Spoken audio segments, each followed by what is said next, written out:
So for today's video nga magluluto naman tayo ng pork steak na request ni Mrs. At eto ngay dali-dali na rin kami pumuntang palengke para bilhin ang aking mga lulutuin. At dito ngay 4 na pork chop lang pala ang aking binili. Aduatan, nagastos lao na yun. Hugasan na nga rin pala natin ito. Hiniwa ko lang nga pala ito sa tigta 3 piraso. Ito nga palang pork steak na ito ay matagal niya nang nare-request sa akin pero ngayon ko lang ito lulutuin para sa kanya. Ay naapo, siya lang rin nagpalinggan, siya ko ay nagluto. Hiwain lang din pala natin ng paganyan para mas mabilis siyang maluto. At syempre, para manood din yung lasa sa loob niya.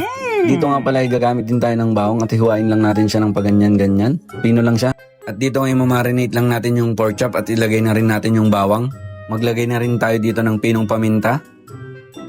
At syempre, lalagyan din natin yan ng dahon ng laurel para may aroma. Andyan na rin yung magic ni Chef Christian. Ang pinaka-importante sa lahat, yung asim kilig. Hindi yan mawawala. Dito ay dinamihan ko talaga yung kalamansi para pandiinan talaga. Anyan, baka Chef Christian yan. Dito nga pala inilagay ko na si Mrs. ko. Yung toyo pala. At dito ay naglagay din ako ng oyster sauce. 2 pack lang yung ginamit ko dyan. At dito ay minekos-mekos ko na rin pala. Naim-imas, naima-ima ko nadagarod. At dito ay mamarinate muna natin siya ng 1 oras bago natin siya lutuin. Madipak pakilaman natin Talangata.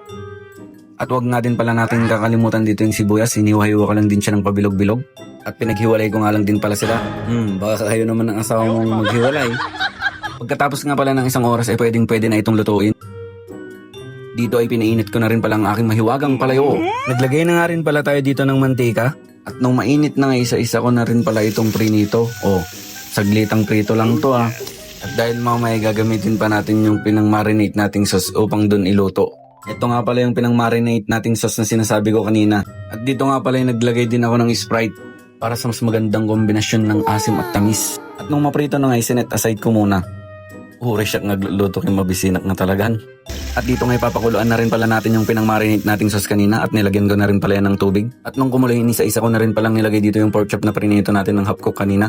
At dahil nga half cook lang yung pagkaprito natin sa pork chop kanina, dito talaga natin siya lulutuin. Niluto ko nga pala ito ng pang 20 minutes hanggang lumapot yung sauce. Talaga mabisbisin na kitan na yung lagay nan. At eto na nga yung pinali. Nilagay ko na rin yung sibuyas na hiniway ko kanina. Nagimasin na yan talaga. At pag umabot naman pala kayo sa dulo ng video na to, pakifollow naman po ako. At pakicomment na rin dyan sa comment section kung anong ulam nyo ngayon. At syempre, lagyan din natin to ng pangpaarte. Kas na ni bakit ko nag-arte. Yun lang, mga tayo, arigato gozaimasu.